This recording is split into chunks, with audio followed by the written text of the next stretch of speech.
Hello everybody and welcome to my YouTube channel. I of course am just another heavy metal maniac, and today I am very excited to bring you all another discography ranking. Today I'm going to be ranking all of the studio albums from American one-man black metal project out of Illinois, Judas Iscariot.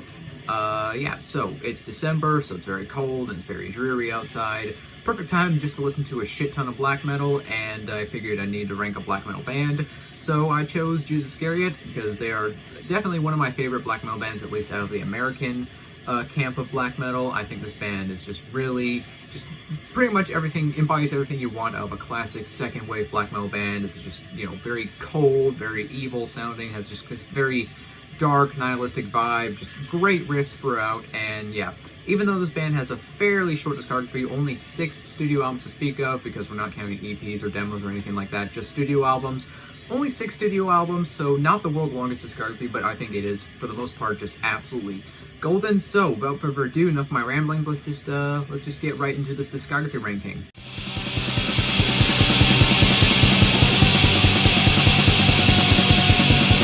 So of course we are starting at the bottom of the list, so my number 6 choice is the debut album, The Cold Earth Slept Below, which released in 1996.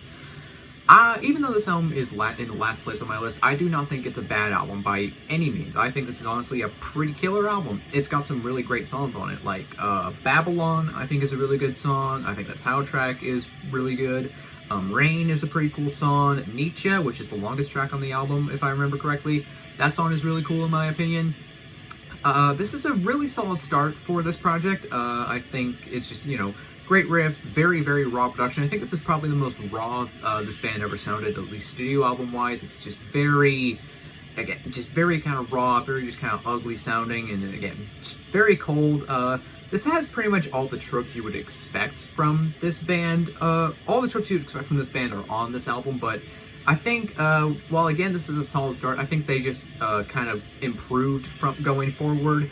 I think they just wrote some much better albums like later, so while this is not a bad album by any means, and I still like it a lot, it's just last place on my list because, again, solid start, but they just got better, in my opinion, and they wrote some just absolutely amazing albums. So yeah, for me, Cold Earth Slept Low, I would definitely return to it. I still think it is a really killer album. It's just last place for me because for all the reasons I stated. Taking the number 5 spot on my list, it is Of Great Eternity, released in 1997. Yeah, I do really enjoy this album, so it is pretty low on my list, but I do still really like this album. Again, fairly short discography, so really, none of these albums are bad. I like all these albums, but I just like some of these albums more than others, really. Of Great Eternity, there are some absolutely amazing songs on this album, like The Heavens Drop with Human Gore. Not only is that a great song title, that is just an absolutely killer song. Then Mourns the Wanderer is an awesome song as well. Calls to Heaven for Human Blood is probably my favorite track on the album. I really, really dig that song. And the closing track, Our Sons Shall Rule the Empire of the Seas.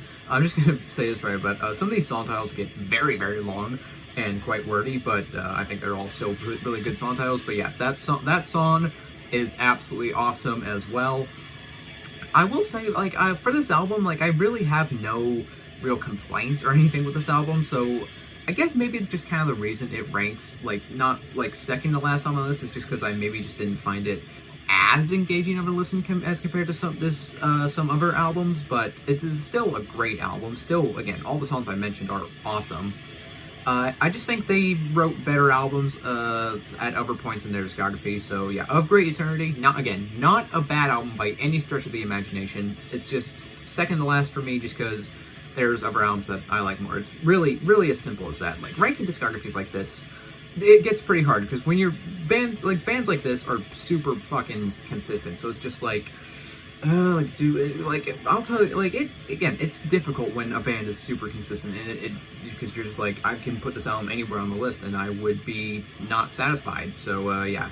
Of Great Eternity, it's a great album. Taking the number 4 spot on my list, it is To Embrace the Corpse's Bleeding, which was the final album by this band, released in 2002. Now, I know there's kind of An Ancient Starry Sky album that came out in 2018, and some people cite that as the final studio album by this band, but The album it's more or less like a compilation, which is why I didn't include it in this discography ranking. So yeah, but anyways, I guess this is kind of like the final official studio release by this band, and I think this is an absolutely killer album. This is a great way to cap off a very, very solid discography. Again, some absolutely awesome songs, like the opening track, I Awoke to a Night of Pain and Carnage. That's just a really awesome song. Bathed in Clouds of Blood is a banger too. In the Valley of Death, I Am Their King. Love that song. With Lust and Murder for Our Drink, I think is a really, really solid song as well. I will say I think this album is definitely maybe the most kind of clean sounding on the production. It's not like, but it doesn't sound clean. It still sounds like pretty raw and nasty, but it is definitely the most, like, kind of the most polished sounding album, which it doesn't sound that polished, but it sounds less raw than, say, the debut or other albums. And yeah, I do really, really like this album. I believe it is their shortest studio album to date as well, because it comes in only 38 minutes, whereas most of these albums are longer than that. So yeah, I believe it is their shortest studio album, if I remember correctly. But still, pretty damn killer album. I do really like it. It's just number 4 for me, because again, there's specifically 3 albums that I think are just slightly better, but this is an awesome album. Alright, and taking the number 3 spot on my list, it is Distant in Solitary Night, released in 1999. I love this album. Like, this album is absolutely killer, in my opinion. Really, the only reason for me it lands at number 3 is just because the last track is just kind of like a spoken word that I feel like kind of goes on for a bit too long. That track is kind of like, but the rest of the actual songs on this album are fucking absolutely amazing.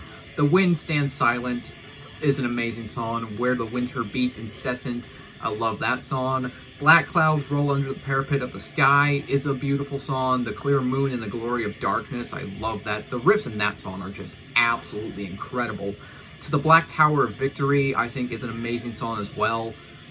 Yeah, I love this album. This album just has like a perfect atmosphere. It's just cold and grim and dark.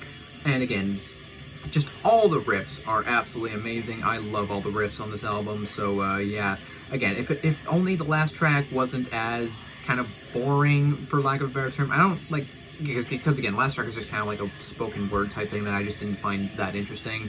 If it was like an actual song, this album honestly could have been number 1, but yeah, for me it lands at number 3 just because I think the other 2 albums ahead of this one are just slightly stronger and just kind of have a better track listing, really. Taking the number 2 spot on my list, it is Heaven in Flames, released in 1999. Believe me when I say it was a very, very hard-fought battle between my number 2 and my number 1, because honestly, they are kind of interchangeable a little bit, but I think I give the slight edge to my first pick choice. But don't get me wrong, Heaven in Flames, this is a beautifully crafted album. Like, this album is just absolutely incredible.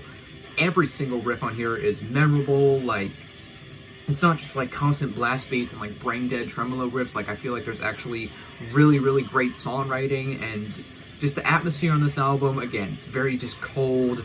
It's very kind of evil sounding. Again, it's just this kind of dark, nihilistic, misanthropic vibe that I just love out of this band. And some of the best songs this band ever wrote are on this album, like An Eternal Kingdom of Fire, the opening track. Oh, what an amazing way to start an album. That song is absolutely incredible. Gaze Upon the Heaven in Flames, I love that song. Eternal Bliss, Eternal Death, I love that song as well. Before a Circle of Darkness, Spill the Blood of the Lamb. I love like every single track on this album. Like, this really is, I honestly have no problem calling this maybe one of the greatest black metal albums of all time. Like, I just absolutely think this album is a beautifully written, exceptionally well crafted, just beautiful, honestly, masterpiece of a black metal album. Like, I honestly love this album, and like I said, it was a very, very hard fought battle between this one and my number 1 choice, but Heaven in Flames lands at number 2 for me, but it is an absolutely remarkable album in my opinion. Alright, taking the number 1 spot on my list, it is Thy Dying Light, released in 1996. Honestly, I adore this album. Like, this album is just, oh my god, it is such a beautifully written, beautifully well-crafted album. Every single riff on here is just beautiful and memorable. The production of this album, it's got that perfect, raw, second wave sound. Like, honestly, I think the production of this album is just incredible, honestly. It's very raw, but it's not so raw to the point where it's unlistenable. It's just, again, it's just an exceptionally well-written, beautiful album, and every single song on here is super memorable, super, again, just incredible riffs. I definitely think I think this was a definite improvement on the Cold Earth Slept Below. I think the vocals in this album definitely got better. That's kind of one thing I forgot to mention with the Cold Earth Slept Below. That's probably my least favorite vocal performance from this band, but it's still not bad. But I think the vocals in this album are definitely better. And the songs are just incredible. But Eternals Beheld His Vast Forest. Wow, that song is amazing. His Eternal Life, Like a Dream Was Obliterated. These song titles are very wordy, but yeah, the songs themselves fucking, oh my god, they're absolutely awesome. Helpless It Lay, Like a Worm Frozen in His Track. I love that song title, but that song is, I believe that's the longest song on the album, 10 minutes long, if I remember correctly. That song is incredible. Like, even though some of these songs are pretty long, they have enough, like, I don't lose interest. Like, I feel like they're just, they hold my interest all the way through, which is kind of hard to do for a lot of other black metal bands out there that write very, very long songs, I find. Writhing upon the wind of mystic philosophy and dreams, they saw his pale visage emerge from the darkness. Again, just incredible, incredible songs. Honestly, this is probably one of my favorite black metal albums of all time, and yeah, I think this album, again, just beautifully written, super, I know I'm repeating myself this entire video, but really, like I said, this band, super fucking consistent, and just super, super great at writing insanely catchy, just memorable, cold, dark black metal, and yeah, so Thy Dying Light, it is my #1 Judas Iscariot album. I absolutely love it. And, well, that concludes my discography ranking for American black metal project Judas Iscariot. This will probably be the last video I make before Christmas, because just, you know, Christmas is coming up, and during the holiday season it gets pretty hectic around here. I still got, you know, Christmas shopping to do and stuff, so I probably won't be making videos at least till the end of the month, because at the end of the month I do want to do my, like, kind of what I've been listening to video, just like I did in November. But until then, probably won't be working on too many videos, so yeah, this is probably going to be the last one for a while, yeah, that's really the end of this video. If you made it to the end of this video, you are awesome, and I appreciate you. If you're not subscribed already, do consider subscribing, because I do have a lot more content coming your way. Leave a like if you enjoyed this video. Leave a comment down below. Tell me, do you agree with my rankings? Do you disagree with me? Let me know. And, well, I'm just an Overheavy Metal Maniac. I'll see you all sometime in the future. In the meantime, all of you take care and have a fantastic day. So long.